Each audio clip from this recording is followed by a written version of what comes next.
just to put that on? Yep, sure. There it is. Safety and Development Committee will come to order. All members are present with the exception of Alderperson Tenario, who is excused. First order of business is approval of minutes of July 8th, 2021. I move approval. Second. Any discussion? All in favor? Aye. Opposed? Carried. Item D2 on the agenda, discussion relative to recent passage of an ordinance to adopt state standards for automatic fire sprinkler systems. Mr. Chair, Alderman if Weigel. I may. Just by way of background, some of you probably don't know this, but I believe it was 2009, 2008 was the recession, things were really bad everywhere. West Dallas has always had this, or up until that point, and it's still with us, this reputation. Contractors would call us like worst Dallas, or Oh, I've tough heard, place to yeah. do business. We've all heard those stories. The council, I believe unanimously voted to, and directed all of our department heads, chairs, everybody, to go through our rules, regulations, ordinances, and anywhere we are stricter than the state, that we wanted to dial it back and be on a par with the state code.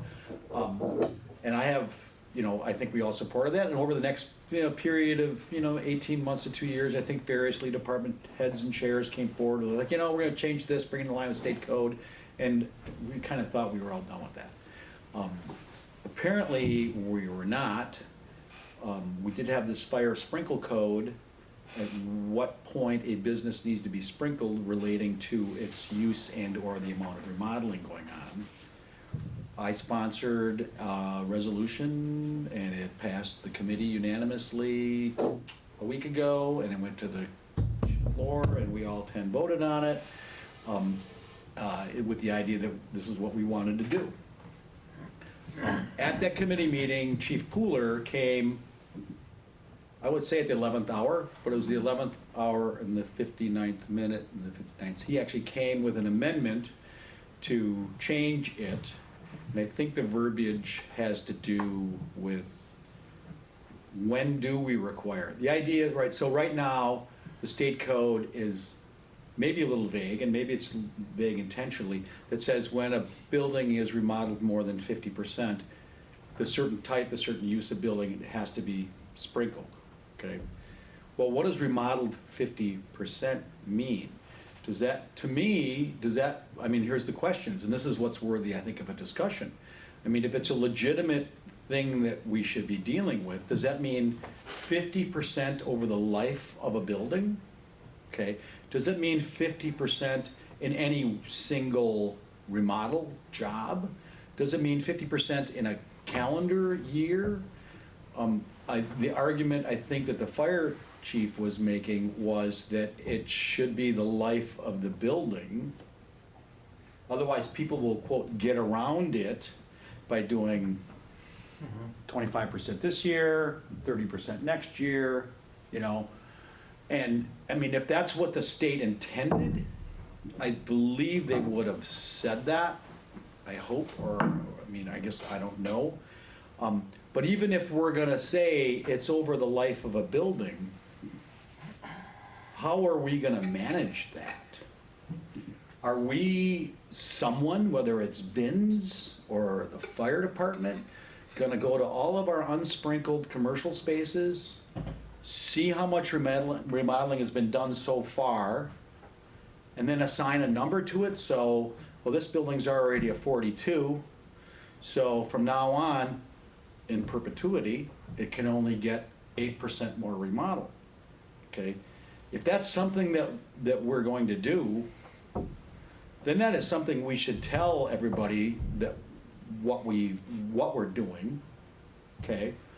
And it should be attached to like the deed or something, so any potential buyer, you could conceivably buy a building with the intention of taking it over with occupancies cleared and all that, with the idea, it's like, I'm gonna do 5% remodel. Oh, no, that building's already at 48, you're gonna have to sprinkle now.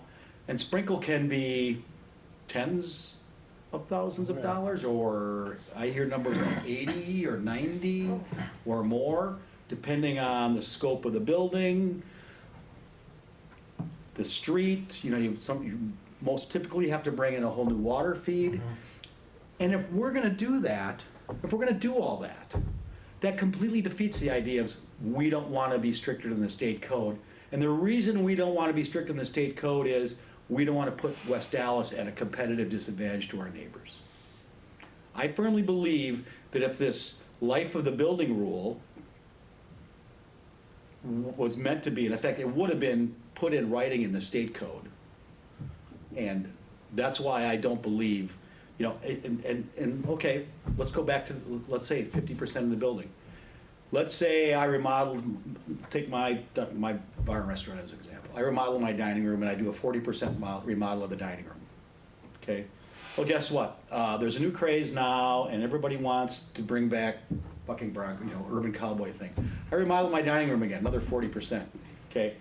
Was that an 80% remodel? Did I just go over the 50%? And the real question is, are we solving a problem that's not really happening?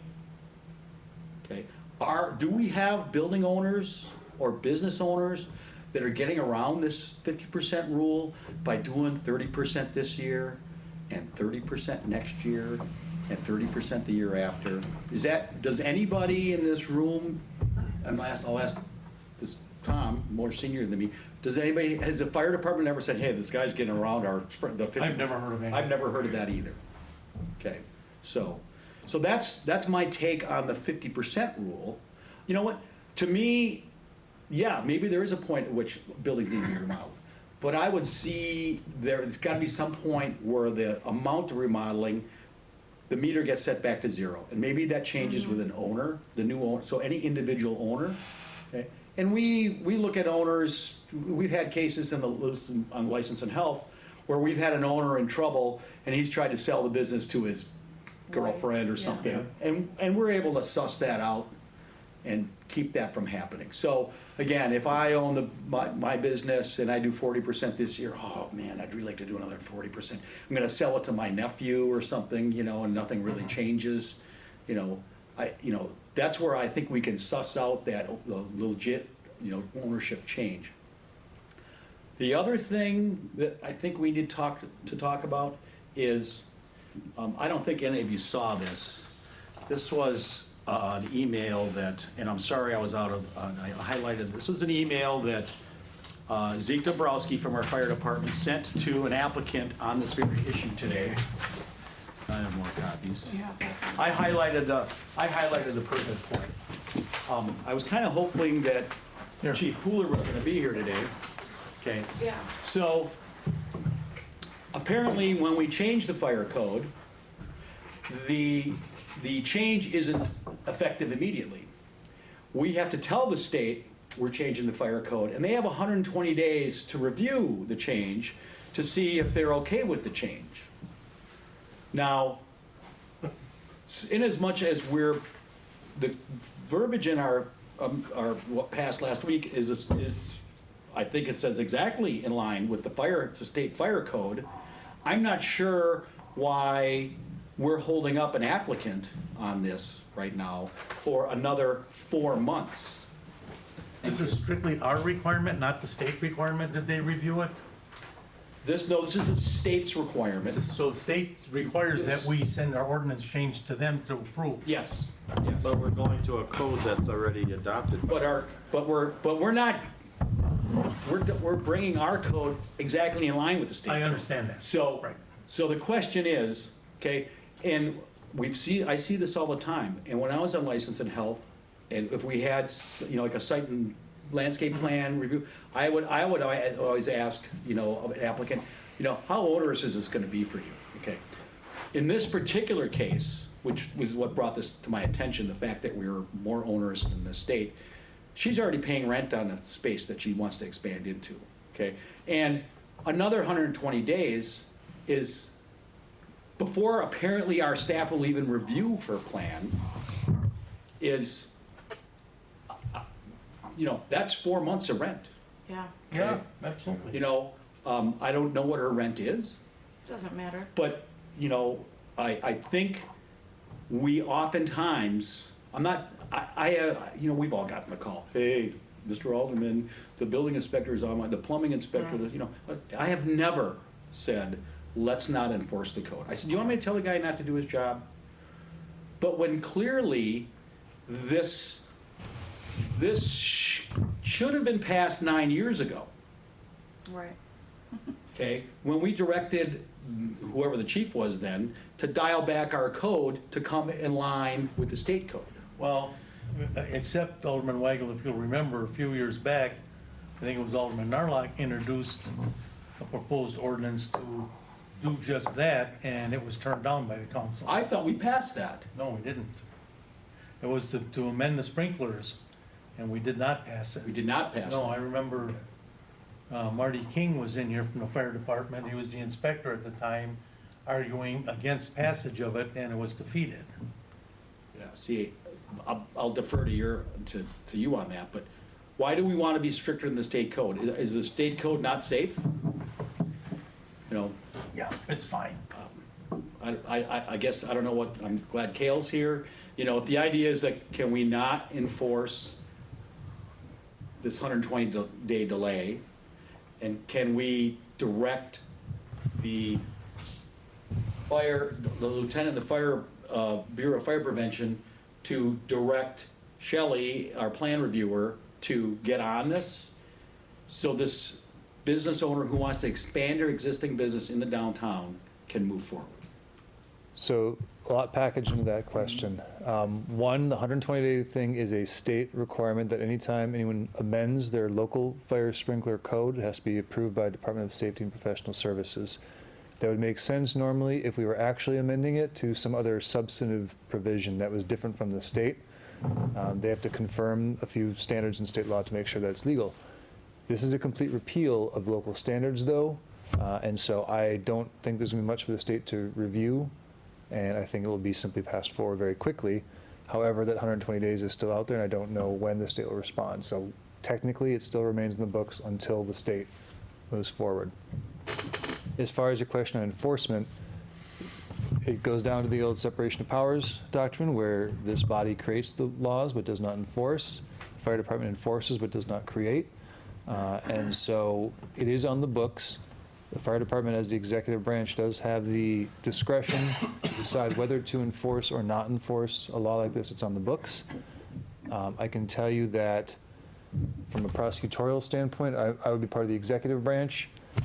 If a legislative body repealed a law but didn't make it effective for a procedural matter, the odds that I'm going to prosecute violators of that ordinance is extremely low. And that's because the body that created the law has already declared something to be not worthy of being enforced. And so it almost would be like you're trying to convict or seek convictions on violations for something that will soon be legal. And it just doesn't seem like a good use of prosecutorial discretion to do so. Yeah, but at this point, that 120-day delay is keeping her plan, it's keeping her from doing work because it's actually keeping her plan from being reviewed. So the next step would be, what can the council do about that? First, we are an optional powers city, and so it's actually more likely the PFC would have administrative control over the fire and police department rather than the council. But then it goes down to the idea of the separation of powers. So a legislative body cannot direct necessarily an executive branch to do or not do something. The mayor would be one person who is part of the executive branch who has the ability to at least direct something. But because of those optional powers, really it's probably the PFC's call here. So I should be lobbying the PFC on this. That would be one way. I think the more direct route would be, though, to lobby the chief, because the chief is going to be the more on-the-ground person who decides whether to enforce a law or not. Typically, I think you said it right, for building codes, we would rather enforce those rules. They're there for a reason, and they're not changing anytime that I've seen in the future. This is a very unique situation that's unusual for both plan reviewers, fire inspector, everyone. It's unusual that there's a law that's passed and it's not immediately effective. So I think I understand why the initial reaction was, well, it's a law in the books, because that's how normally codes are enforced. But because of the unique situation, this is one where I would have no problem with the fire department not enforcing at this point in time. My question would be, who is reviewing the plan? Is it Steve's department, planning commission, planning department? Or is it the fire department? This is a construction permit that would have to go through BINs, through building The inspection. building Our inspection? commercial plan reviewer would So go then, through it. what does PFC have to do with that? Because it's a commercial building and within the commercial code, there are fire rules. And so the fire department is the one who determines for compliance with, Okay, I understand the compliance part, but that doesn't mean that Vince can't look at the plan and say, looks okay. they would likely have some sort They- of policy in place where they would need approval from the fire department before reviewing it. That's my guess as to why there's a delay. But it'd be more of an informal internal policy that, again, if the fire department would say, go ahead and review, even though this law is on the books, I wouldn't have a problem with that, given the unique situation that we're in right now. How But long it does it take typically to review a plan like that? Well, building inspection usually is what, 10 days, 10 working days? I may have changed a little bit recently, but about 10, Okay, so- yeah. Let's say 2 weeks. Yeah, That's a lot less than 120 days. yeah. Yes. So I should reach out to Ed tomorrow on this? Ed and the chief, it And the sounds like, chief? yeah. Yeah, and the chief, Okay. and get the chief Mhm. to okay Yeah, review. it would ultimately be at their discretion, so you could, No, I can't tell them to do yeah. it. Yeah, I understand that. So, but just so I know, are we all okay with the ordinance as we passed it Yeah, last week? Okay. All right. Yeah, Mr. Chair, I was just gonna add, yeah, 'cause really what's remodeling, as we even spoke about. And that's a whole nother story. You know, is it floors? Is it carpet? Is it taking off drywall? Is it new paint? Is it, what's remodeling? A hammer? Like, does someone have to bring In out the a particular heavy tool? case, Mr. Chair, in the particular case that we were working on, it was a matter of just cutting a hole in the wall. Just creating access to a bigger space, and that was a 50% increase. And when we were going through that, the question of remodeling did come up. Was it remodeling, because they were just gonna paint the walls and because they were creating that access, it was increasing her space by 50%. I think what happened was the architect not being cognizant of this 50% rule. As he explained to me, if we're gonna cut a hole in this wall, a door, to put a door in, what the standard accepted practice is, you draw a box 2 feet, let's say this is the width of the door, 2 feet this way, 2 feet out that way, 2 feet down here, 2 feet down here. So whatever this is, and I may be wrong, this is as this architect described to you, so whatever this ends up being, 8 by 4, because it's 2 feet this way, 2 feet, so, 32 square feet. And so it'd be 32 square feet of this room that is, I don't know, what is it, 50 by 20? I don't know, 40 by 20, whatever it is. So that clearly would be a small percentage. But somehow, in his original application, he just said, well, we're modeling this entire room, And I was surprised that the architect wasn't familiar with this, because he's known in the community. But that's what I think set it off originally. And, because they just looked at his math, and nobody went down and looked, it's like, well, they're really cut just putting a door in. Okay. So my understanding also is that after the most recent review, this particular project would not be held up by the 50% rule. But we have this idea going forward of what city do we want to be? Do we want to be worst Dallas again? Do we want to be, I had another contractor tell me, for a while Menominee Falls was getting really bad, and they started calling it North Dallas. So, that's the problem with a reputation you get. Once you get a reputation for something, You're right. it's hard to get over that. And this, to me, would be a step backwards, so. Any further discussion or comments on this? I guess ultimately, Gail, I think it would be good to try to get some kind of a feeling for us, for building inspection and planning, as to what the heck is 50%. Yeah, well, what is remodeling? What is remodeling? Right, is it just And it if may I not take be, up this and put it down may not be vinyl your floors? decision to do that, but if you could I do can- some checking and see I what, can tell you right now. And oh, what is it? So by the state code, first off, our local code used the word remodel.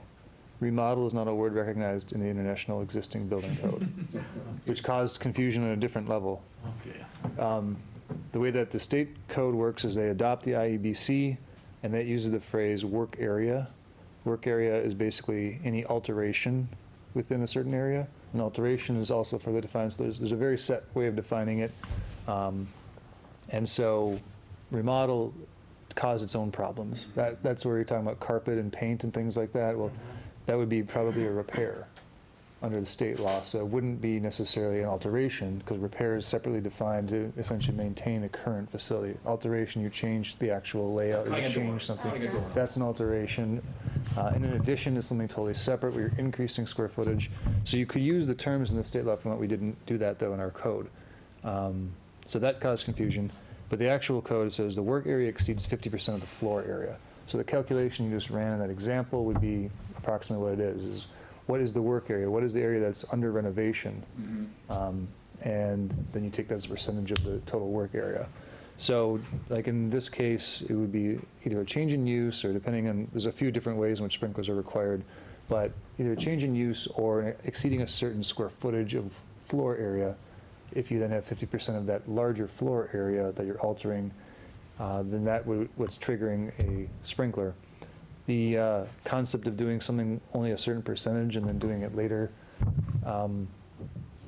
that would come down to an enforcement question as to whether you think the person's attempting to circumvent the rule. And I think would be a very factual inquiry. The difference, I think, too, is because the state law doesn't apply to, like, the issue we were running into here was that the local sprinkler code applied to smaller buildings. And a smaller building is going to be naturally a smaller budget for whatever renovations you're doing. And then a sprinkler system, though, is not very commensurate to that. It doesn't get cheaper when it's small. It's very expensive on upfront cost, and then throwing the pipes in is actually relatively cheap. So it's a very expensive cost for a small building, but because the state code only applies to much larger buildings, or generally larger projects, which means the sprinkler is a smaller percentage of the cost of the project.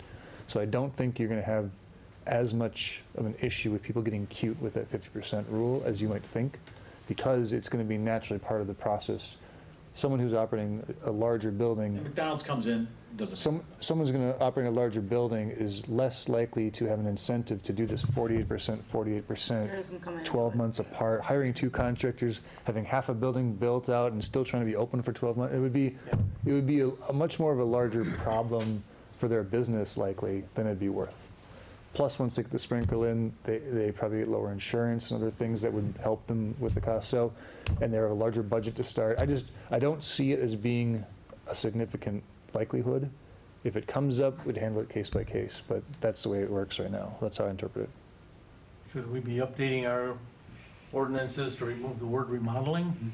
That's been removed already by the council at the has. last meeting. Okay, so that was removed at the last meeting, okay. Any other questions or comments? development guys, anything? No? I just asked what, then the local fire code is sort of, it's just references the IBC? Or is there, It refers to state statute. Sorry, Yes. Kayla, you Yeah. answered. Yep. State statute. So it's just adopts the Not by state statute, reference. and state code. I would just say thank you for taking the progressive action on this to change it, because it's come up, frequently. And in the past, we've actually provided loans to businesses to actually take care of a sprinkling issue on some. I might remember, is it Rocamco, the grill business that? Yeah. Yeah. So, that's before my time, but we've had this issue for a while, so it's nice to see some change. And seeing what it was doing on this downtown particular case was really perplexing, so. Okay, if there's no further discussion, we'll move on to item 3. This is a discussion relative to proposed second round of rezoning of certain properties along the Highway 100 corridor, Greenfield to Lincoln. Thank you, Mr. Chairman, everybody. So just a quick recap, back in June 28th of this year, we introduced the topic to the Safety and Development Committee.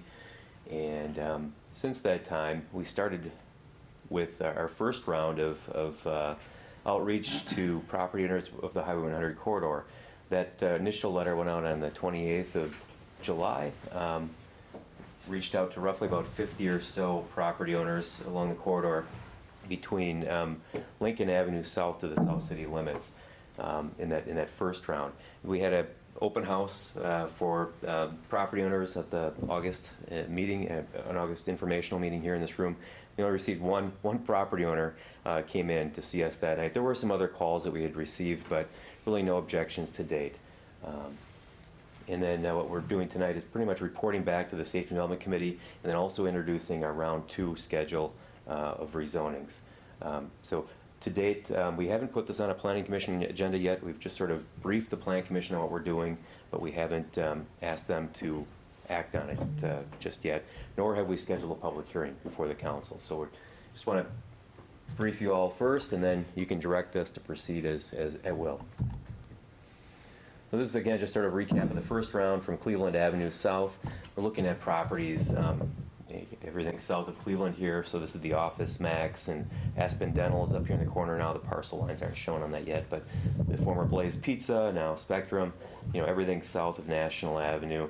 These are smaller lots, primarily along the east side of Highway 100, south of Cleveland Avenue. And just sort of a range of different businesses within this area. For the most part, there really aren't, by rezoning these, in this case, we're going to be upzoning from C4 to C3. And what that does is sort of takes a look at some of the, it's going to prohibit any kind of C4 uses, such as thrift shops, check cashing, nominal price retail stores. If we upzone them to C3, those types of uses wouldn't be allowed, on these properties. We do have some check cashing stores. We do have actually in this slide here, a narcotic treatment center. So those types of things would not be allowed in a C3 as they are currently within this area. So that's primarily the purpose behind this, as well as to align these properties along the Highway 100 corridor with our future vision for the corridor, as well as our comprehensive plan, which in some cases calls for properties along the corridor to be zoned commercially or commercial land use. And in other cases here, as we'll get into, there's actually split zone properties as well along the corridor. And just sort of now getting into the round 2, this is just the letter that we had sent out to property owners. Round 2 letter went out September 7th of last week. And you can see that, in some of these properties here, like this happens to be a Dairy Queen, number 2. No, I'm sorry, Tri-City Bank is number 2. You can see the frontage is commercially zoned, and then the back part of the property is light manufacturing. So again, one of the reasons why we'd like to sort of sync this with just one zone versus 2. Sorry. The other properties here that we're looking at in round 2 are the Club Self-Storage property. There's a Milwaukee County building here. Milwaukee County Shops building is number 3. Number 4 and 5 are Price Erecting. Number 6 is the fire station. So these are all zoned, light manufacturing right now. In some cases, council may not agree with staff's recommendation, and that's okay. I mean, you can direct us to, we like these properties, 1 through 3, but we don't like 4 and 5. But I guess our recommendation would be to eliminate split zoning, put it into one or the other category or district, and then furthermore, just as a proactive measure, taking a look at the types of uses you want along Highway 100, and then appropriately upzoning to avoid the unwanted types of uses. The next slide is just another example of properties, again in this round 2 version. This being south of Lincoln Avenue and down to Cleveland Avenue. And here, I guess one example, I mean, we've got it dashed here. This is our police department here. It's zoned light manufacturing. And what we'd like to do, and this doesn't have to happen in this right away, but what we'd like to do is separate the dog park property via certified survey map from the police station property, just making sure that the police station has enough land for their future needs. Good idea. And then our dog park, can have the rest, and then the south, the dog park area could become a park district. And then the police station, we would recommend be a C3 zone. Lots 13, or properties 13, 14, 15, 16, these are office buildings. This is an office building just west of the police department. This is a Freighter Medical Clinic. This is Rogers Hospital. This is Gordon Flash Company. So, you know, these things can exist in a commercial zoning district. They don't have to be zoned light manufacturing. And I would say, you know, unlike properties further north of Lincoln Avenue in this area, you have Sullivan Dental, you have, you know, some other light industrial uses further north, Roman Electric. I think those should remain light industrial up here, but everything, you know, south, I think this could be supported in a commercial zoning. What does Lincoln Contractor Supply, do they do any on-site repair of the heavy equipment they lease? Do you Yeah, know? so I mean, Lincoln Contractor, I think we want to leave that alone. So this one here, so Lincoln Contractor is right here. This is going to remain, and then there's some other, I think AT&T and, you know, somebody else, some other shops down here. This is proposed to stay light manufacturing back here, but, you know, just I guess the frontage is along Lincoln. Frontages, yeah. You see that is changing. This one's this is a city property. It's a creek, part of the Hale Creek comes down and then sort of bends around. This is Menards here, so, you know, it's split zoned. It probably should be rezoned one way or the other. And I don't, our future land use plan calls for this to be commercial, but I don't foresee this property being redeveloped. Honestly, I think we could probably do a land use map amendment and change it to either a park district or something else, or just leave it residentially zoned, maybe just one or the other. Yeah, can't build on a Yeah, creek right, anyway. right. You know, Menards is a good example of split zoning right here. You know, we've got, you know, BMO, Harris Bank, Menards, the West Dallas Center, which includes, you know, you've got Kohl's, Pick and Save, Home Goods. There's an empty vacant lot, number 24. So the frontages here along Cleveland and along Highway 100 are zone C4 regional commercial. And then parts of the parking lot and parts of the building are zone light manufacturing. Again, all of this could be rezoned to upzone to a C4 district in this area. And Menards would exist in that environment. The self-storage lot, for instance, or property here would become legal non-conforming. That doesn't mean they have to close up shop. They can continue to be self-storage. And they could even sell the property to another self-storage entity, and that could continue on. It's just if there's ever a lapse of 12 months or more than 12 months, that property number 21 would have to come in compliance with the C4 district if it should be rezoned. And it just sort of gets into some of the uses allowed in each of the M1 district, C4 district, and C3 districts. So nominal price retail stores are allowed in C4, but not in C3. Not in M1. Vehicle dealerships allowed in C4 and M1, but not in C3. Only indoor is allowed in C3. Check cashing, again, not permitted in C3, but C4 and M1. So just some examples.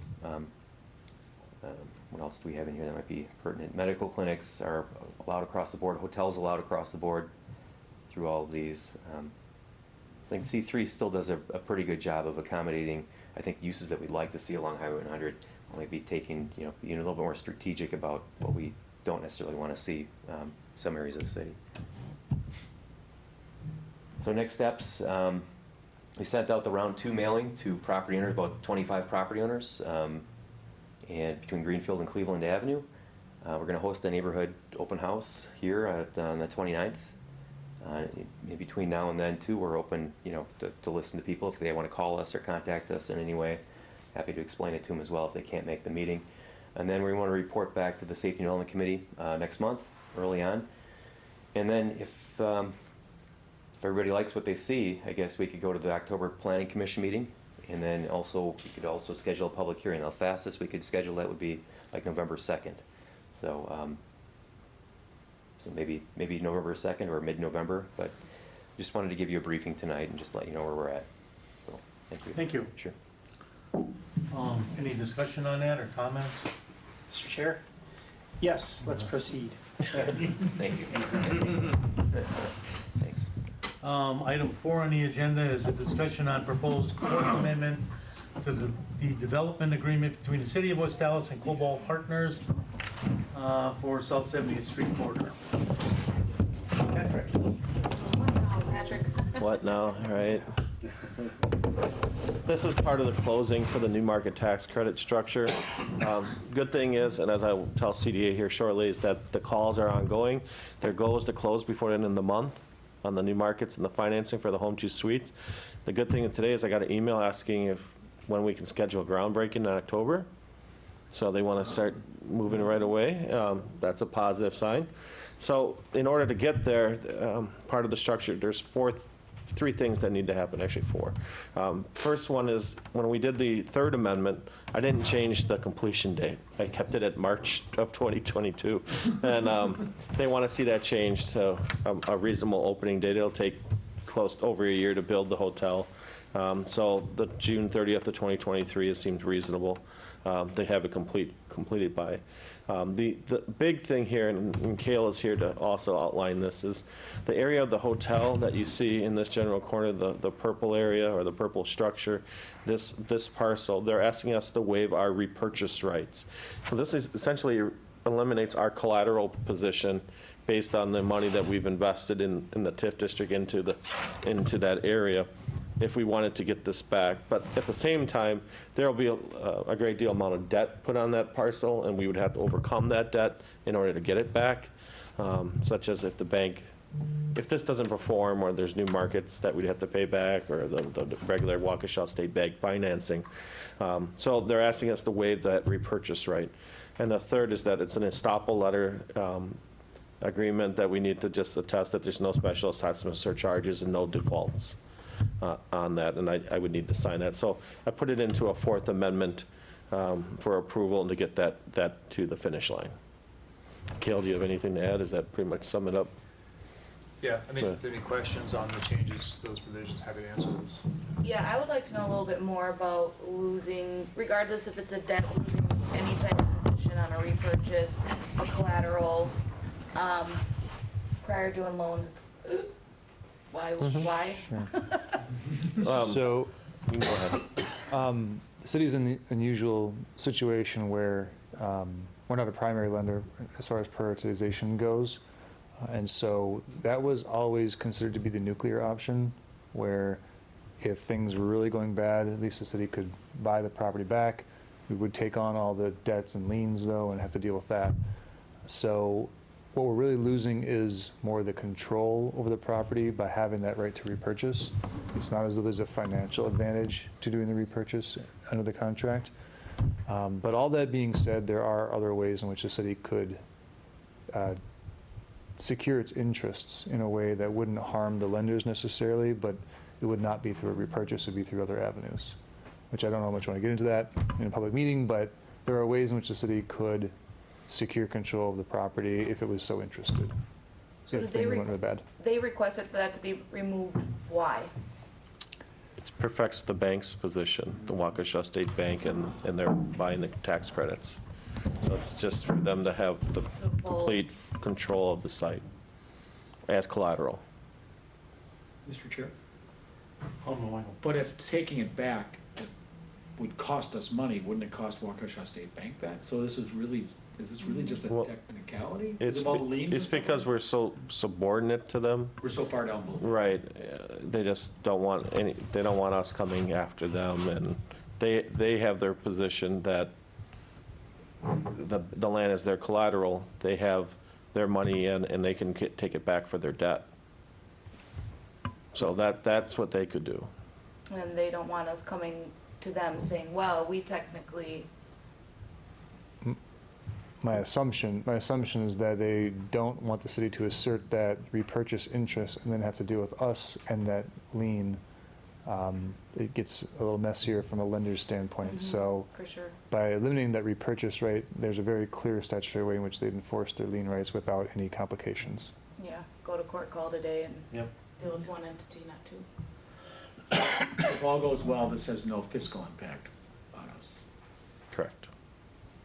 All goes well. This wasn't, we need another 1.2 million. Nope, there's no money.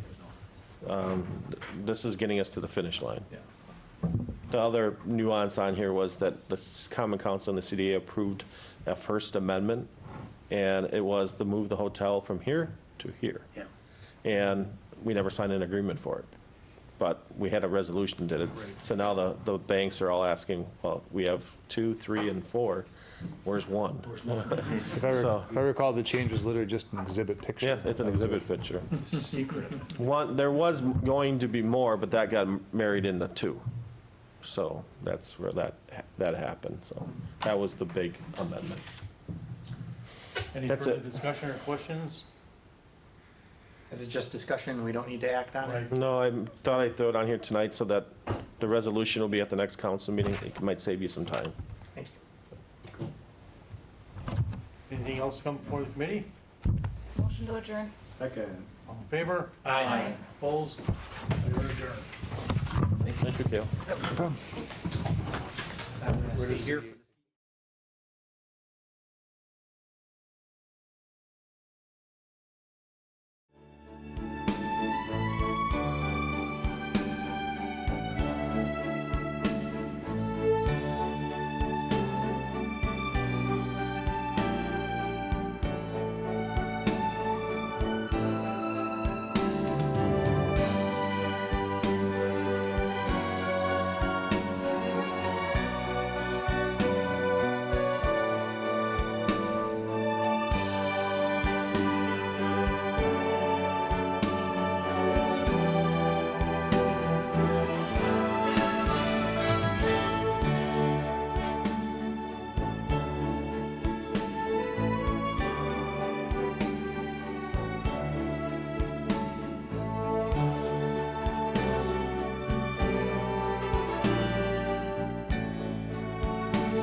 least it's good for him, that's. sewage district.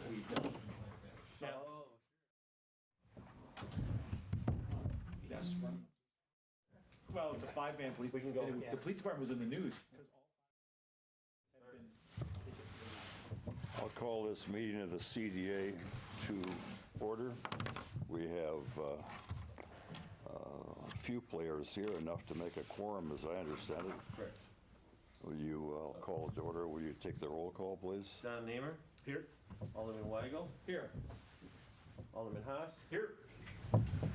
and Wayne Clark. Thank you. We have 4 of 7 members, Karen Gale, Jerry Motter, and Jim Lisinski are excused. Thank you. What I'm going to do is move down this agenda and cover the open matters first, and those that goes either open and / closed, we'll take the open session here and take the closed and closed session. So we'll try to get the majority of this agenda covered in the first pass. Mr. Chair, I think we want to approve the minutes. Yeah, thank you. We sure do. Thanks, Kevin. We have approval of the minutes for May 11th, 2021 and July 8th, 2021. I move approval. Second. We have a motion and a second. Any corrections or additions? There being none, they're approved as submitted. Thank you, Kevin. First, D, resolution to approve amendment to the bylaws of the CDA of the City of West Allis to provide for an alternate member position. Patrick? Thank you, Mr. Chair. What this is very similar to a method that was adopted by the Plan Commission in cases of having trouble to get a quorum. And when you look at we have 7 members of the CDA, and what this would be is that we'd have an alternate member that would be called on behalf of by the chair to serve if we were having a quorum issue. They could join any meeting to participate. They would be a non-voting member unless they were called by the chair to be a voting member at a meeting in which a quorum was unable to be obtained. I know Alderman Weigel brought this up in a conversation last week, and I thought it was a good method, and it's been very successful for Plan Commission for a few years. So. Mr. Chair, if I could. Yes, sir, Marty. So the alternate would have all the rights of a member, so he could, they could sit in on closed sessions and all that. And ideally, they'd be coming to meetings even when they weren't called upon to be up to speed on process and issues and all that, so, yeah. It's also a way for us to bring, in the future, new members to the CDA. Are you making an No. allusion to our, okay, No. good. Not saying that in any way, but we got to think about the future. Any discussion relative to this item? Mr. Chair, Yes. does the city have a rule with members of such a board as this, that there's an attendance requirement? Yes, there is a quorum requirement. If you miss, I believe, 3 times, then we notify you that you might lose your position. We've had a few cases of that happen here on the CDA with a prior member. We probably didn't enforce it as we should, but we did follow up on the member. You might remember it was Peter, I think Hansen was his name. He was on here. He had trouble attending a few of our meetings, but I mean, it's just, when we have business to get conducted, it's nice to be able to verify that we have a quorum and we can get there. This week, with 3 members, we were very close. So it makes sense to have a possibly alternate member, and it's appointed by the mayor and approved by the council. So, And there's one other board that has such an arrangement? Plan Commission. Planning Commission. In fact, I think they have 2 alternates, 2 or 3. The 2, I think 2. 2 that I know of. One Any other discussion? There being none, those in favor of this resolution? we Aye. vote- Pardon me? I'm saying aye. I was voting on, getting ahead of you. Sorry, Mr. Chair. No, that's fine. I need leadership. You're providing leadership. We've got a We couple need a of, motion first. Yeah. Move approval. Second. those in favor? Aye. Any opposed? Opposed? Opposed? Yes. And the resolution passes. The next item is discussion relative to the Alice Yards development within the South 70th and West Washington Street. There's an open section of this and a closed section. I believe Correct. We have Bob Monet here from, That's on the next one. hmm? On the next one. He's on the next one. We're on the Alice Yards right now. Oh, okay, Alice Yards, thank you, I got that. Yeah. Careful. Alice Yards, I wanted to bring the CDA up to speed, Mr. Chair. yes, sir. The hotel development is in the process of closing. You might recall the previous meeting, we did approve a $4 million guarantee to assist with the financing of the hotel. The new markets were approved for the project, and there are weekly calls ongoing. The expected closing, I believe, is within 2 weeks. And part of that aspect is that there's a need for a Fourth Amendment. And more of the whole Alice Yards development will be discussed in closed session, but we can discuss the Fourth Amendment here in open session. And what that is related to the completion date. So within the Fourth Amendment, when we did the Third Amendment, we had a completion date of March 2022. That was the old completion date. We didn't change it. One of the attorneys representing the group would like to see that move to more logical completion date of the hotel, which would be June 30th of 2023. The other condition that they would like to see, that's coming from Waukesha State Bank, is our repurchase rights to be waived of the land. It's essentially our collateral and then the land mass of the hotel area. So this is the purple hotel area, the land underneath this. It's really to perfect the bank's first position and their debt on the project. If we were going to go after this or involve a nuclear option, we'd have to clear all that debt ahead of us to be able to get that property. And the other item that's needed is an estoppel letter. And that estoppel letter essentially verifies that there's no special assessments charges or any defaults associated with this. So that is pretty much the substance of the Fourth Amendment. I gladly answer any questions you might have. Mr. Chair, Yes, sir. is there a timing aspect to the waiver of repurchase? When you- In other words, is it more valuable early on in the development than later on in the development? Early on, it's probably easier for us to, if not much of the money's been distributed by the bank. So it'd be easier for repurchase, but that's if all the financing would fall apart. Later on, when all the debt and it's been built, it would be harder for us, because we'd have to pay for all the costs of construction, all the debt or interest to the bank to get the property back. So it is more valuable for us to have it early on in the process than later on in the Correct. process? Thank you. Would you agree with that, Gail? Sure. Please sit here. This is our city attorney. He's reviewed all the documents that have been going back and forth. So with the repurchase is essentially, as Patrick said, the nuclear option where the CDA or city could become the owner of the property, but also take on all the existing debt, whoever's on that property. So it really depends on the timing of the debt as to how valuable it is. As a lower position lender in the situation, you're almost guaranteed to take on the property with a negative equity, no matter what time you utilize this option. By waiving it, there's a specific repurchase right or a right of first refusal essentially that would be gone. However, it's not as though the city wouldn't be without options either. If for any reason the property were foreclosed on, the city could take other actions to assert its interests and still maybe come into ownership of the property and secure its interests in a different way, even though the repurchase is gone.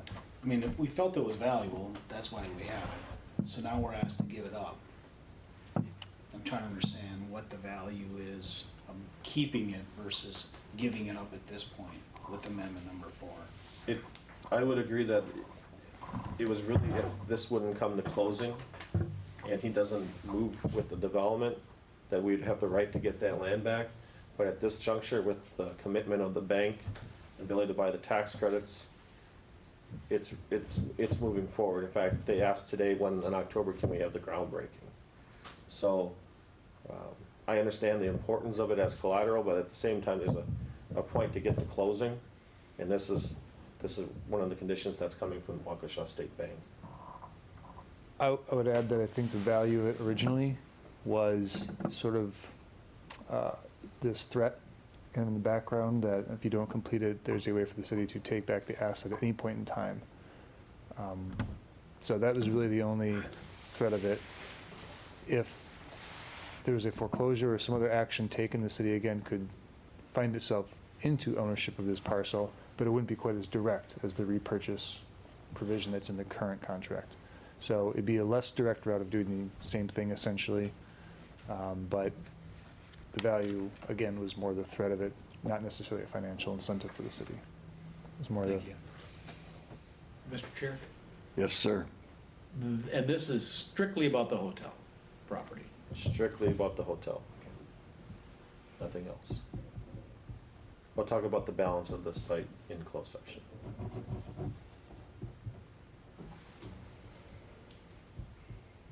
That actually went into item Mr. 4, and 4, Mr. Chair. Between 3 and 4, I kind of did both together. So we will take the rest of 3 in closed session, correct? We can have a vote on item 4 now. I'm sorry, vote on which? Item 4. I move approval of item 4. Second. We have a motion and a second. Any discussion? Those in favor? Aye. Any opposed? Motion passes. Resolution passes. Thank you. Just to clarify, Patrick, we still have to go into closed session For the on balance of 3. 3, yes. Okay. Thank you. Next is number 5, discussion regarding the Mandel Group proposed Phase 2 of the market development south of National Avenue. Please feel free to stay there. does it need me for this one all? You good? I'm good at this one. If we need to, we'll call you up. We can do 5 and 6 together, Mr. Chair. All right, we'll do 5 and 6 together. 6 is resolution to approve an access agreement between the authority and Mandel Group for the Phase 2 of the market development south of National Avenue, Sona. So we've been working with the Mandel Group on the, Mr. Chair, with the idea of facilitating the Sona Lofts development. We are getting very close, and we have Bob Monet from Mandel Group that is here tonight. They've requested access to the site.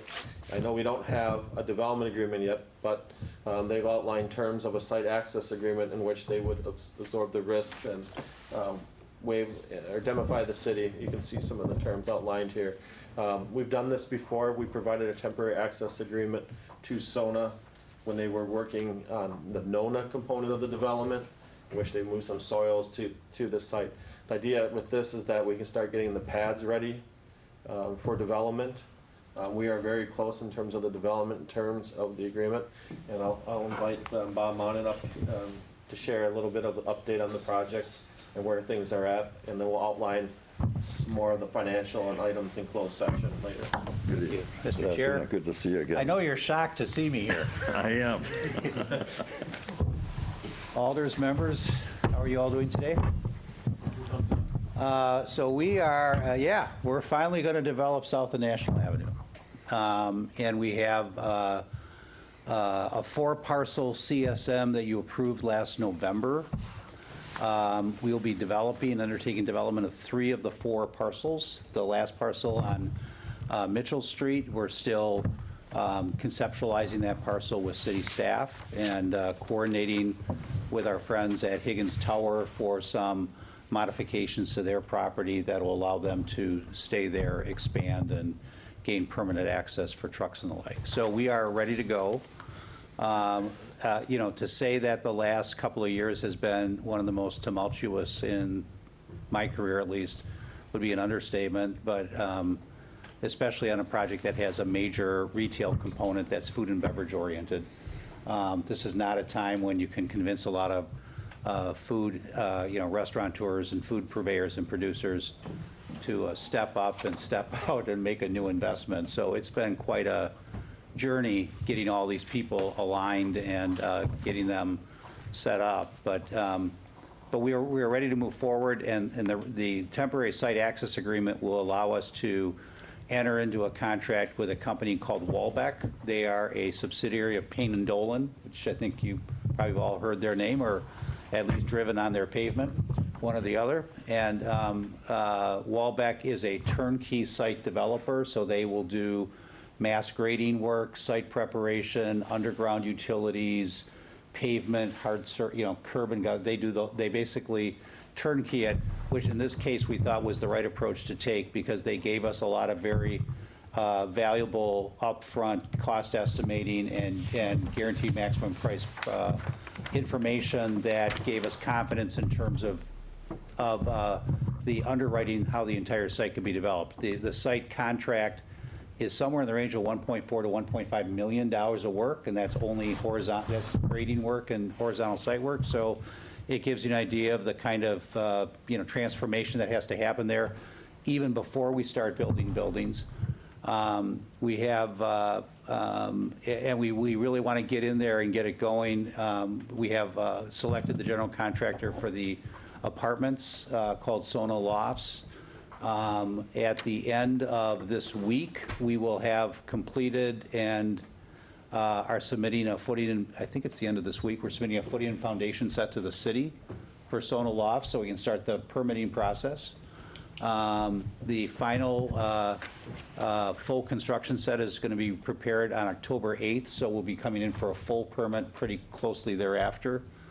And we have 6 tenants that are going to be moving into the Makers Row component, all of whom are in various stages of completing their contracts or letters of intent with us. And we're just keeping those cats herded together and moving them all down the pipe at the same time. So a lot of stuff going on. To say that between COVID and the roller coaster ride on lumber prices, I mean, the cost of this apartment building has moved by almost $2 million based on lumber prices. So it moved from completely infeasible back into feasibility, kind of back up and down, and knock on wood, we're expecting our final lumber package pricing to come in by the end of this week. So hopefully we hit a bottom or close to a bottom, and we're back into feasibility. But we're very confident in the whole process, and this temporary site access agreement is almost exactly the agreement that we had entered into together that allowed us to kick off the Nona development 3 years ago in 2018. So with that, I'll be glad to add any more color, answer any questions you have. No, I just want to, we've been working closely, weekly calls and submitting models back and forth of where the TIF is at. We'll outline that in closed session a little bit, but overall, I believe there's a waiting list on Nona. So we're eager to see the advancement of the Sona project. We have very strong demand for apartments, and the rents have moved up nicely. The project really, I think, proved out the market. Right on the heels of our project, Ogden finished their project. That helped buttress the market.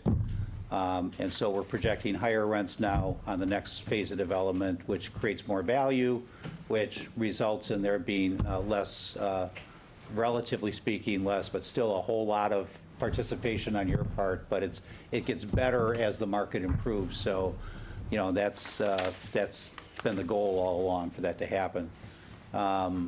The other things to reflect on are that between the medical office building and the refinancing and recapitalization of the apartments, we've been able to return to either the city or to fire substantial amounts of the loans and profit participations that were part of the development agreement for those projects. So I think it's worked out really well for all parties, and we're excited to keep the momentum going now.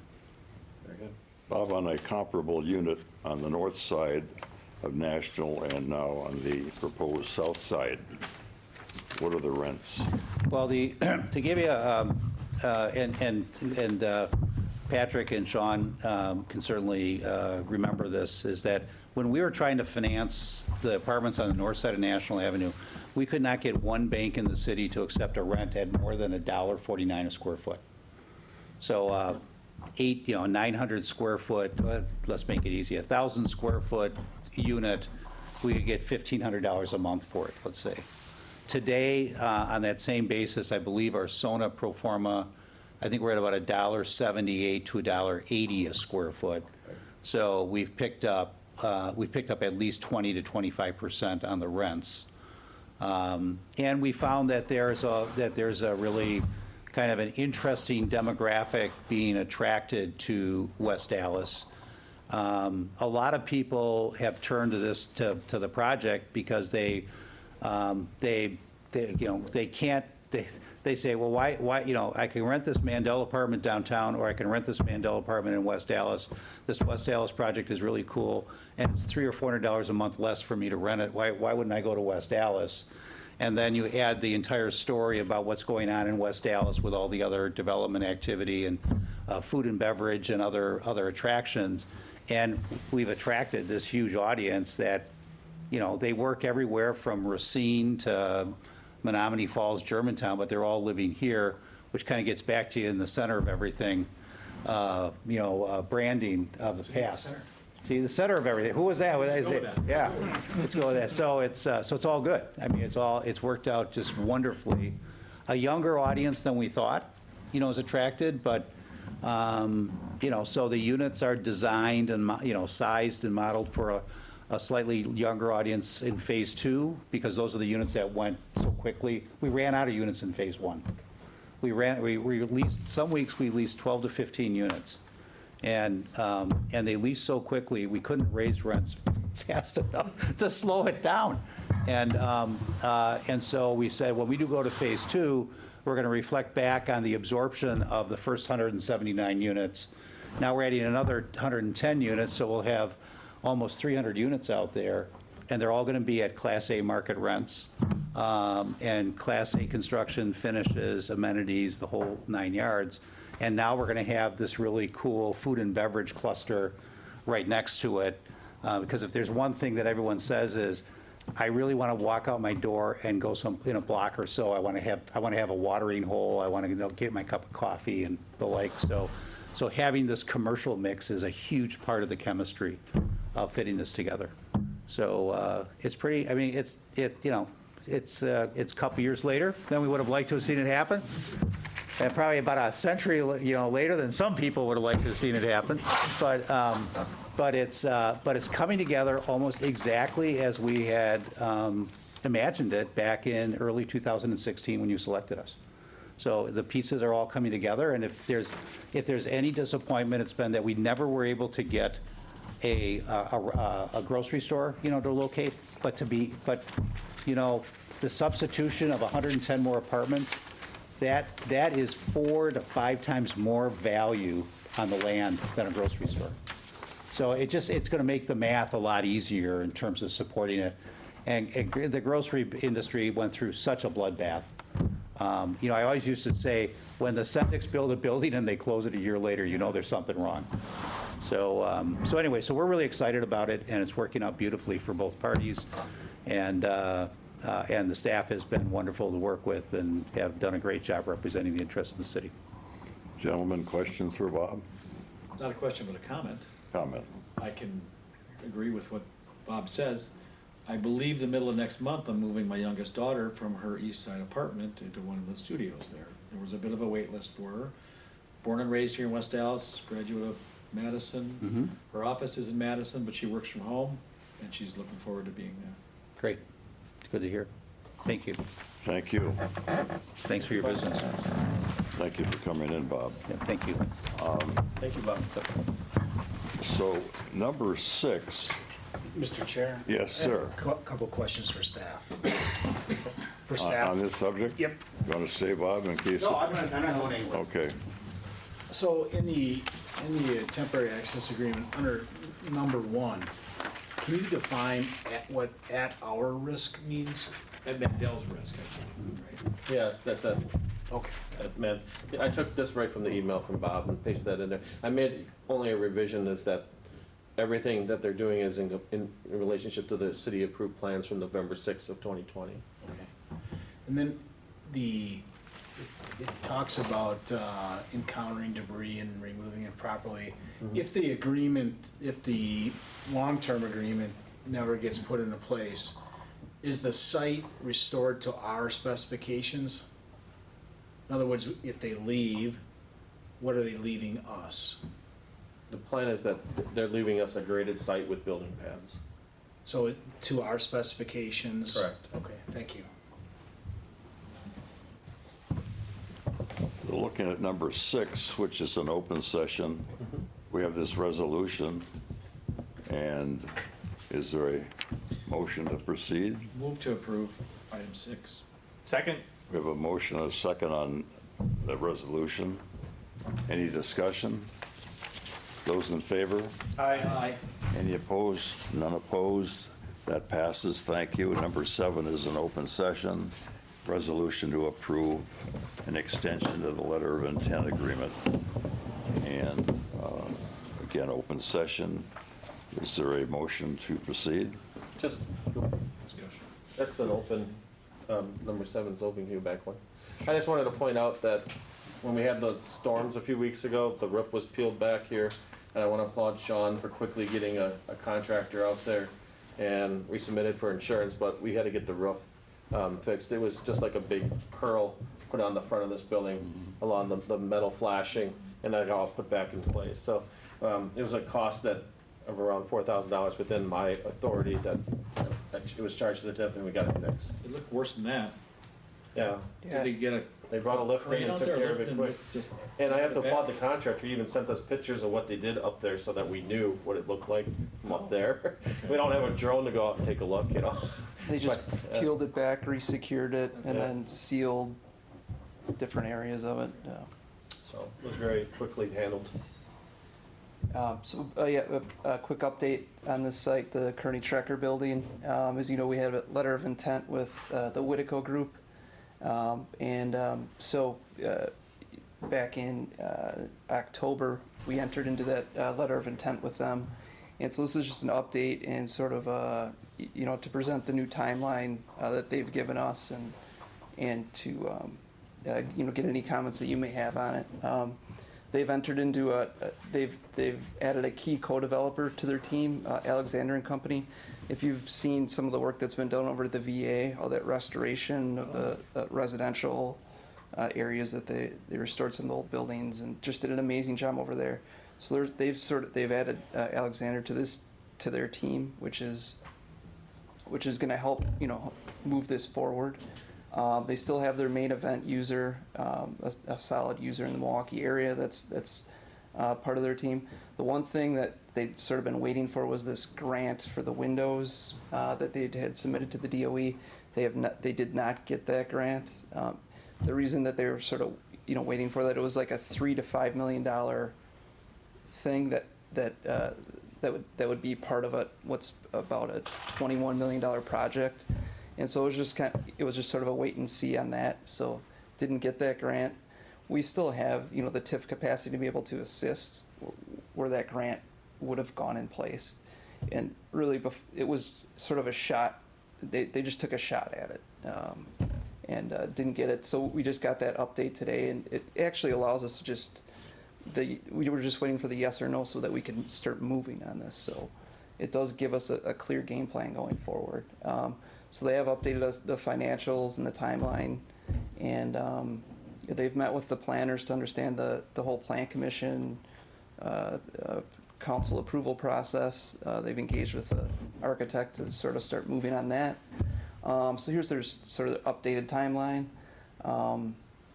They're hoping to get their schematic plans done in November, so we get through plan commission November, December, and then get through the agreement stage of it December, January. All the financing, we're engaging with fire as far as helping supply new market tax credits to it. They have a historic consultant that they're working with on the restoration of the building as well. So sort of that sort of November to January timeline, we hope to tighten those things up along with the development agreement. We've already sort of started on that development agreement. We're working off a agreement that they had on the last building that they restored, a very similar project that they did down in Kenosha, the old Barden department store. Whitico Group is the group that restored that and turned it into a brewery and such. So they have experience doing projects like this. like Bob had mentioned, it's been obviously a tricky period to try to land food and beverage users to sort of surround the event space. So that's been a challenge for them, but it seems that, the latest they've said is that their event user is committed enough that where they can move forward, and then bring in the food and beverage users surrounding that as they come. So anyway, their timeline would be then to commence construction in spring of 2022. The LOI extension would be, it's set up to be for 90 days. Certainly we can continue to give you updates, throughout. Their latest capital stack is sort of, again, it's about a $21 million construction project. They've come to the table initially saying they can get up to 7.5 in bank financing. Very valuable state and historic tax credits as they'll be restoring the building and creating a landmark building in our 6 Points area. And then you can see how the new market tax credits would fit in. Potential TIF gap financing, which we do have the capacity to support. And then there are some grant monies out there that we're hoping we could get for this type of use. There's a lot of money out there right now to support the food and beverage type users that they might get in this project. We're gonna explore probably, it's something, the Economic Development Administration has money available for incubators. And their budget is double right now. So we're hoping to go after that. And the federal state historical tax credits, I can't remember if this is the current amount or the adjusted amount, because the historical tax credits, I believe in the last, one of the budget bills or et cetera, increased the amount of what you can put into a project. So that might bring some more equity to the deal. And this is because I don't know that the new number's approved yet, but so that's a lower number than if they were to approve that change to state and national historic tax credits. So the $21 million project took a $4 million hit because the grant didn't come through, but you're confident that can be backfilled, and where are you going to get that $4 million? So we have to analyze it, but we think this is in the TIF 14 where the Granite Hills Hospital is being completed. I think there's a ribbon cutting Thursday. Correct, we're having a grand opening of the Granite Hills, the UHS hospital that was built on 68th and Mitchell. And on our projections, originally in the TIF, it was like for 10 million of value. That's a $40 million hospital. So even if it hits the 20 million, we'll have excess increment in the TIF projections, and that can help underwrite the cost.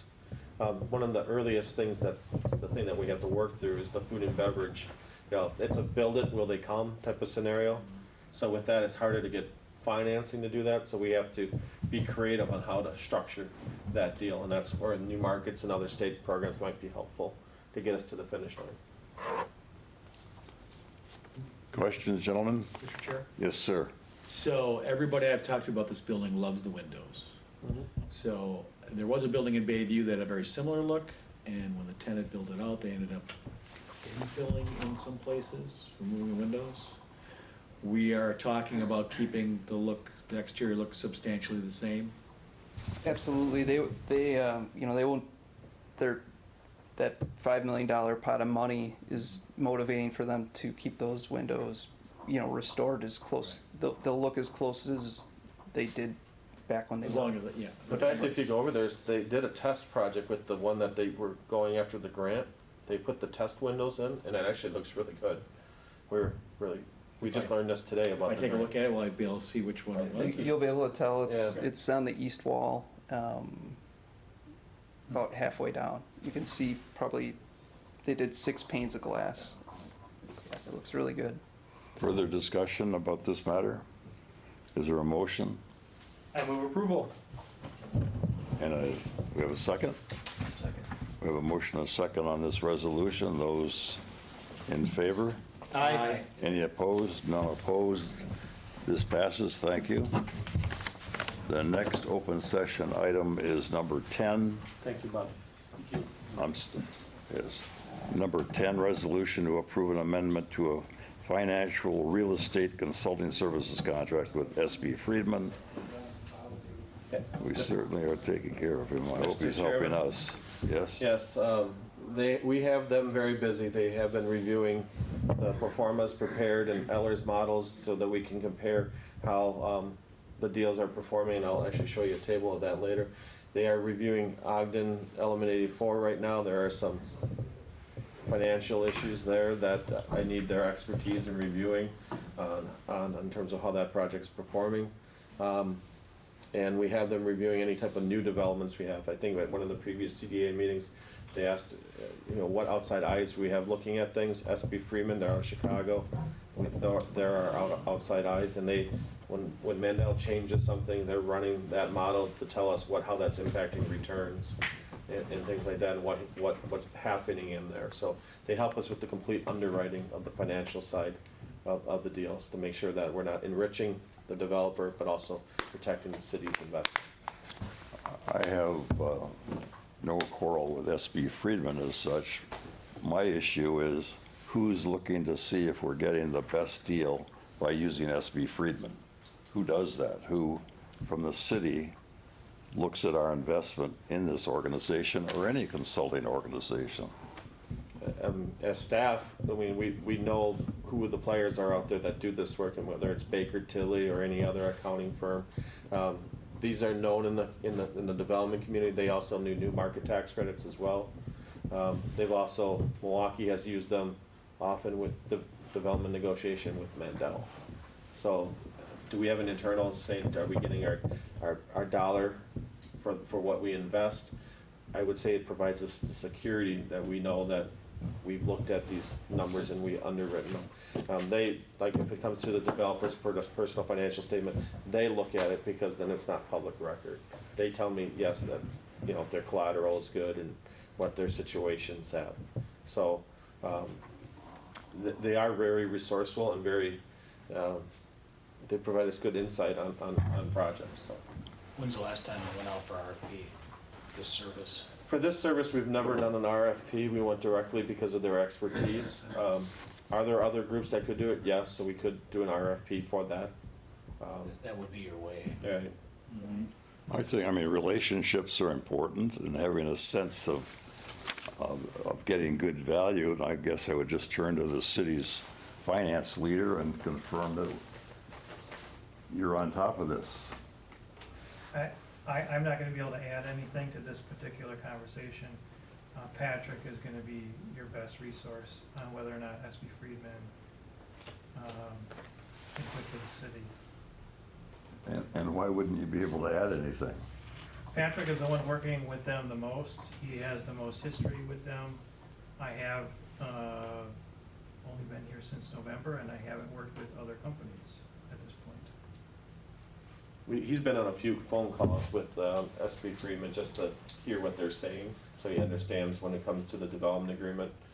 Jason has heard that, but it's, as our team, we can reevaluate that. We've talked about it recently, about maybe exploring 2 different financial firms, just to see how both of them are doing on different projects, so that always giving one project to one group. Try to maybe have 2 financial advisors. Which you might get different opinions, which could be helpful. Well, I'm not interested in throwing these folks out with the bathwater. I just want to be sure that we have the best resource possible. And Alderman Roth, did you have something? I did not, no, sir. I thought I saw your hand go way up. No, I did not. No. Okay. Anything else relative to this matter? And is there a motion to approve? Move approval. Second? We have a motion and a second. Any discussion? There being none, those in favor? Aye. Motion passes. Thank you. Next open session item is number 11, resolution to approve National Avenue Commercial Corridor Code compliance forgivable loan for the property at 8121 West National Avenue. Yes, sir, Patrick, or somebody. I'm going to turn this over to Sean Miller. You might recall when we did the National Avenue study, we created economic incentives for the corridor. And under that plan, there was the idea that we would provide code compliance forgivable loans to help get vacant spaces occupied, like help with ADA bathrooms, access, or electrical things that were landlords or owners couldn't, they might walk because they didn't want to take on that cost. And we provide up to $8,500 forgivable. There's, the funding source for that was always a half mile of a TIF district. So we put money within some of our TIF districts aside for doing housing rehab loans or improvements or economic incentives around that TIF district. So I'm gonna turn that over to Sean on the two that we have here and that are involved in the National Avenue corridor. Sean, sir. Thank you. Flower Girl and Flame is actually a sort of a second company from one that we had helped bring to West Dallas from Wauwatosa, Tall Guy and a Grill. This is a spin-off from Tall Guy and a Grill. During the pandemic, they play restaurants and the Tall Guy and a Grill is a catering company that, there wasn't much going on in that industry, so they had to get creative.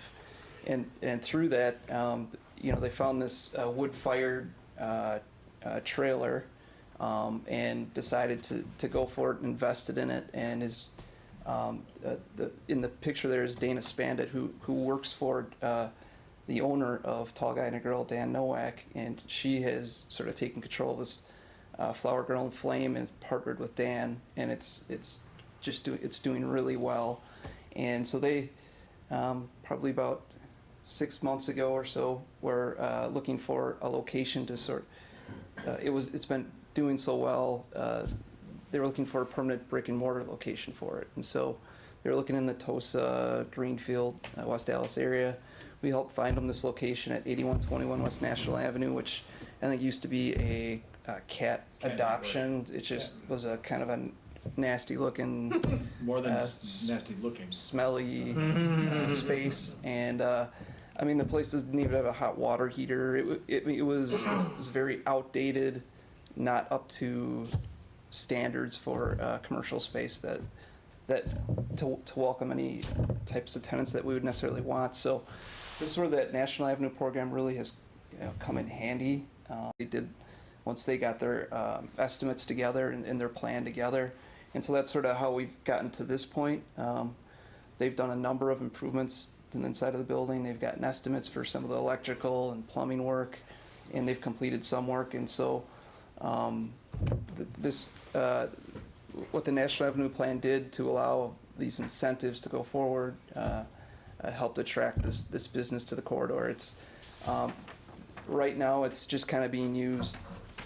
They're really just getting it set up. In the long run, they want to be able to do carry out the back door. They want to be able to pull the trailer up and just sort of pull pizzas in and out of the back door, and so you do carry out and things like that.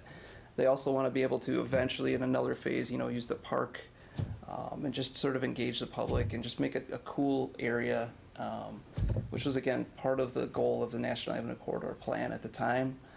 So for us to be able to get this business here is great, and to be able to help them advance their improvements to their space is also nice. Like Patrick said, we have the half-mile radius of TIF. In this case, it'd be a half mile from TIF 11. That would help be the funding source for the grant. It is completely forgivable over 5 years, as long as they're in the space and doing business as they said. Do we have a motion to approve the resolution number 11? And any discussion? There's discussion Now apparently. my hand is up. Okay, I'm sorry. Tip 11 is? 84th and Greenfield. Okay, thank you. Does that include your home? Yeah, I'm sorry.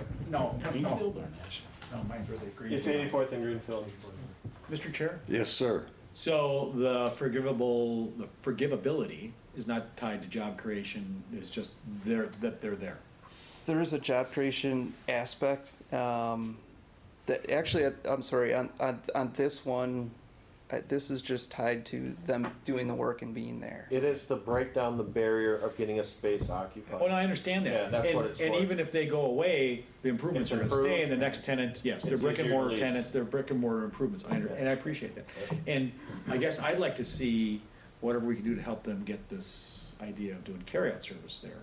Because you're right now they just kind of use it as a commissary, so Citgo truck pulls up, unloads a bunch of stuff out the door, and they're doing a phenomenal job. I've been at 2 of the events that they've been they've been at, and, yeah, they're all over the market, they're doing very well. I'd like to see this become a place where, wow, hey, you know what, while I'm in West Dallas, I can pick up a Flower Grill and Flame Pizza. Or, I'm moving to West Dallas, because they're right over there. That has happened. There's another business that saw this and said, I want to come to West Dallas. So they're not here yet. We're working on that. And they're just tenants in the building, correct? Correct. Yeah. I move approval. Second. Have a motion and a second. What about Alderman Weigel's comment about helping them with, we were talking about the carryout Yeah, portion? make it a place more than just a, So how do we do that? We've been working hand in hand with them on that. They've been throwing different concepts by us, and we've had all the building inspectors out there making sure, you know, that their plan makes sense and things like that. It's a challenging little space, especially when you want to pull a wood-fired oven up it's not to even a just a building. food truck, it's on a trailer, which makes it more difficult to back up and all that. Right. You know, if it was a food truck that you could back in and butt it within like 6 inches of your building, that might be more doable in this big trailer, and it's round, you know, it doesn't have a square face on it, yeah. So, yeah, we've had we are making You're sure working on it. that we're supporting them with it, yes. Right. They're meeting with, just talked to them today, they're meeting with their architect tomorrow to get their plans And together. as Sean alluded, their vision is even bigger than the storefront, so that's the ultimate goal. Thank you, gentlemen. We have a motion and a second on item number 11. Any discussion? Those in favor? Aye. Motion passes. Thank you very much. We'll move on to the last open session item, which is number 12, resolution to approve a National Avenue Commercial Corridor Code Compliance Forgivable Loan at 9242 West National Avenue, National Properties LLC. Sean or Sean? Take it. Thank you. This is utilizing that same tool we just talked about, but for a bit of a different purpose. So this building has been like for sale, for lease for as long as I've driven by it, I don't know, like 10 years. It currently has office space on the first and second floors. And what, as part of the National Avenue Plan, one of the things that came out of the study itself, which studied the buildings, the uses, the market demands, things like that, is there's a lot of unnecessary, you know, commercial office space, which could be converted to residential and have a bigger benefit to the area around it, because thus those people then spend money in the commercial spaces that are there, and it all spins off each other. So this fits that really well. The plan here is to convert the second floor office space to 4 residential units. And as part of that, and they will also be updating the first floor space to get it to rentable standards. It's been sitting basically vacant for a long time. There have been small users in and out, but so it meets the needs of it meets the requirements sort of in the code compliance forgivable loan section and in the National Avenue Plan. You can see the significant investment that this person's putting into it. Is this a new owner? It's a new owner. She just purchased it 3 or 4 months ago. You can see how much she purchased it for, how much she has to put into it to get it to code, and what her investment is. Currently, our investment is simply, we're looking at $8,500 towards code compliance. I believe the resolution says $17,000. So we would ask that be amended to the $8,500 if you were to take action on this. They are also applying for a $50,000 forgivable loan, in-store forgivable loan, which is also part of the National Avenue incentive program. And so That way we use block grant dollars. So that we will use a separate funding source for, most likely, and that gets run through a different process. But initially, when they were just applying for the $8,500, or they actually were applying for $44,000 of code compliance, and the rules in the code compliance loan only allow for up to $8,500. And then she said, "Oh, and I'm going to apply for $50 on the forgivable." And I was, okay, let's just apply for what these things allow. So I guess we would ask that you consider just pulling it back to the $8,500 number.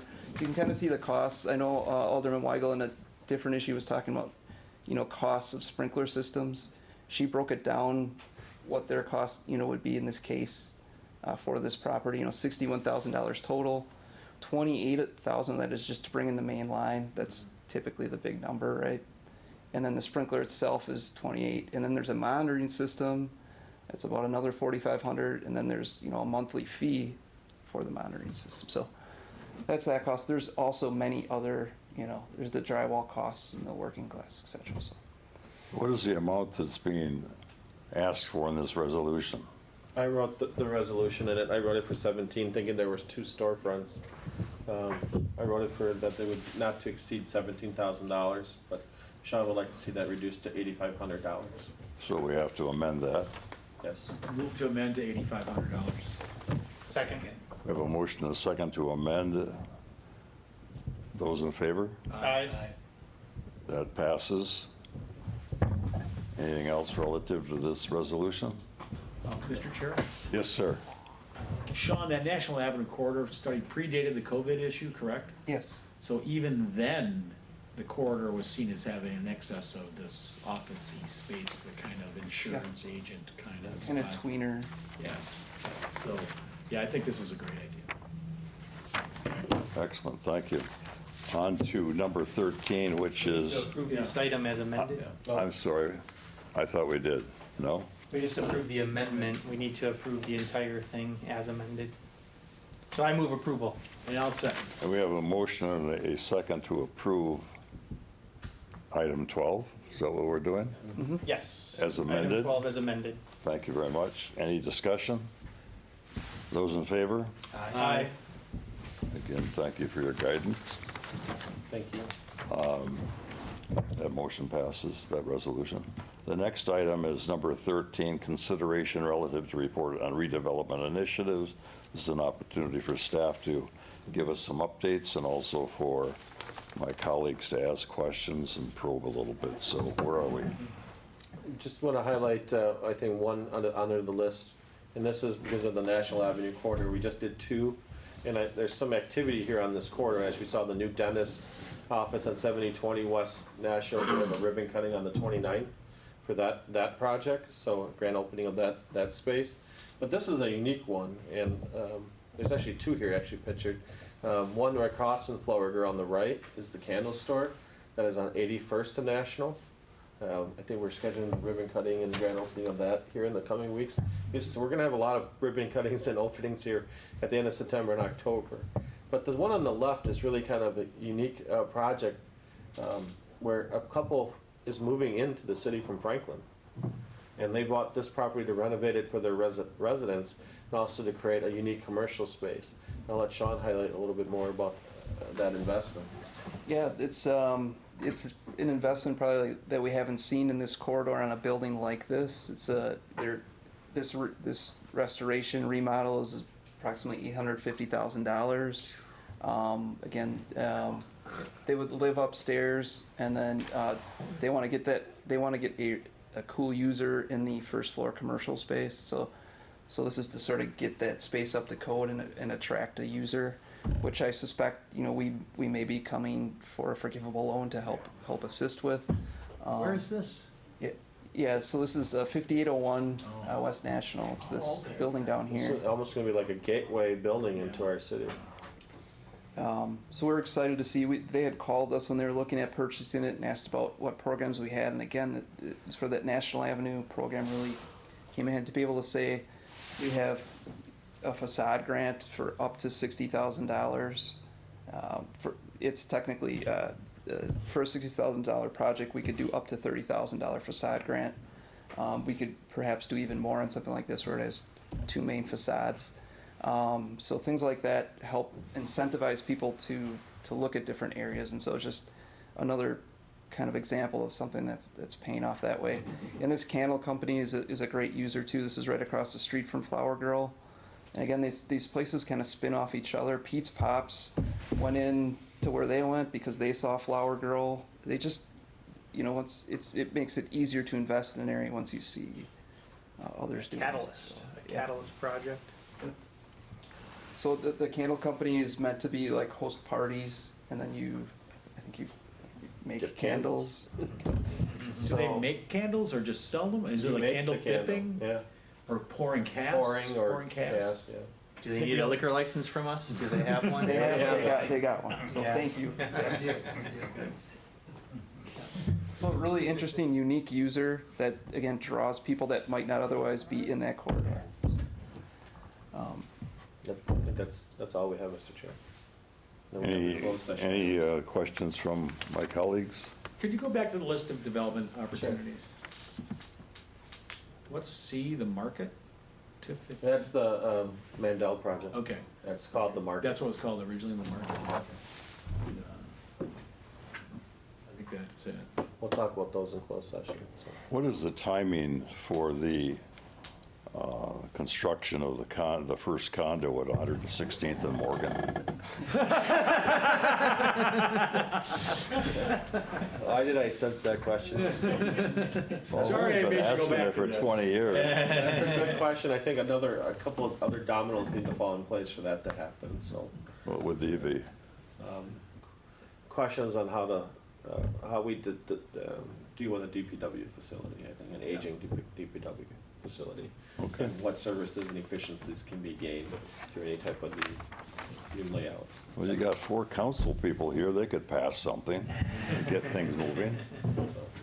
All right, thank We also you. have a larger, the other issue is the capping issue on the site. The whole site would have to be capped at 116th and Morgan, and that would require a number of dump trucks load of topsoil.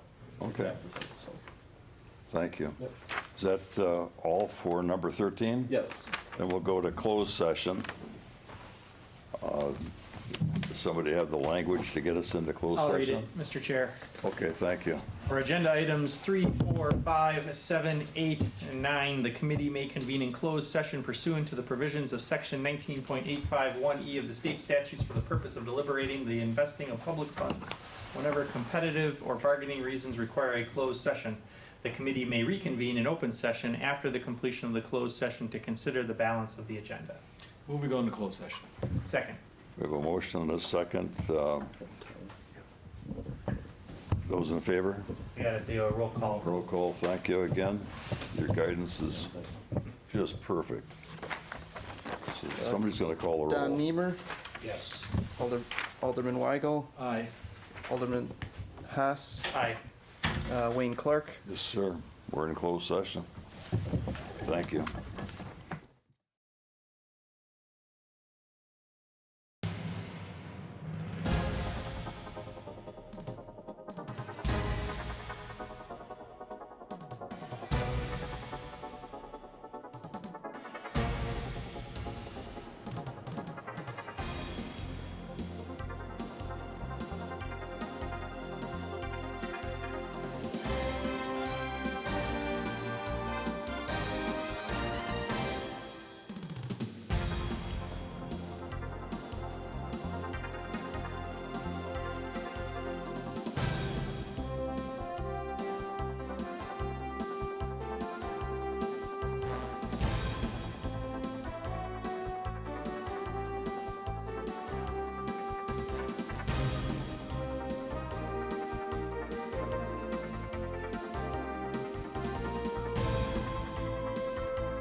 We adjourn?